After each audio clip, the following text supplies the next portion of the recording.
السلام عليكم ورحمة الله تعالى وبركاته، والصلاة والسلام على رسول الله. مرحبا بكم وصفات نور هديل.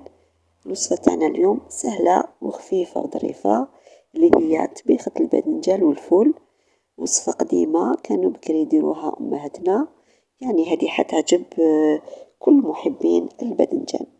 تفضلوا معايا شوفوا طريقة التحضير.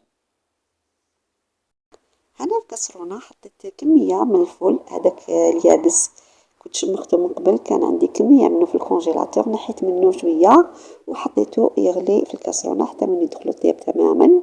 أيضا عندي هاد الحبة تاع باذنجان كنت دخلتها داخل الفوغ حتى وين طابت، نقشرها ونقطعها قطع صغيرة.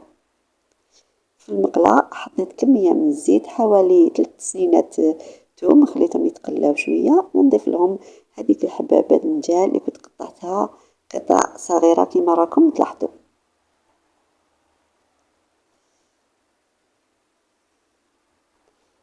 نخلي الباذنجان يتقلى مع الثوم، نزيد نضيف أيضا قليل من الفلفل العكري،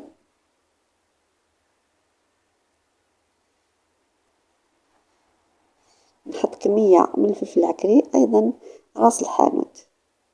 تقدروا أيضا تزيدوا تضيفوا الكروية، يعني حتى طيب لنا لهاد الطبيخة. هاد الطبيخة كانت أمي الله يرحمها ديرها بنينة بزاف، وصفة قديمة، نتمنى تنال إعجابكم. كيما راكم تلاحظوا نخلي الباذنجان يتقلى مع الثوم ويطيب على نار قليلة، نغلق عليه ونعاود نولي. بلا ما ننساو كمية الملح، نزيد نقلب شوية، ودايما نخلي نار قليلة ونعاود نغلق.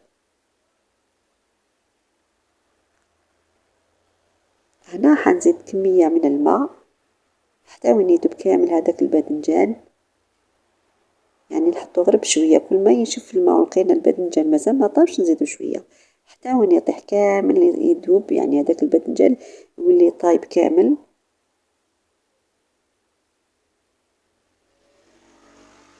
ودايما على نار قليلة.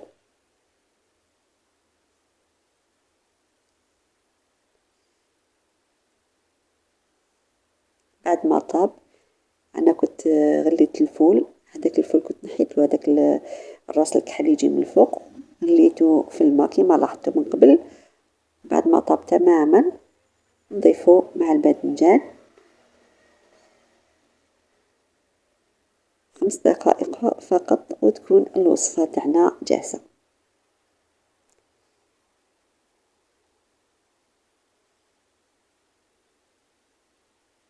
ها هي طبيخة الباذنجان مع الفول، وصفة بنينة وقديمة، هذه لمحبين الباذنجان. أتمنى تكون نالت إعجابكم هذه الوصفة، ونقولكم إلى اللقاء مع وصفة جديدة في أمان الله.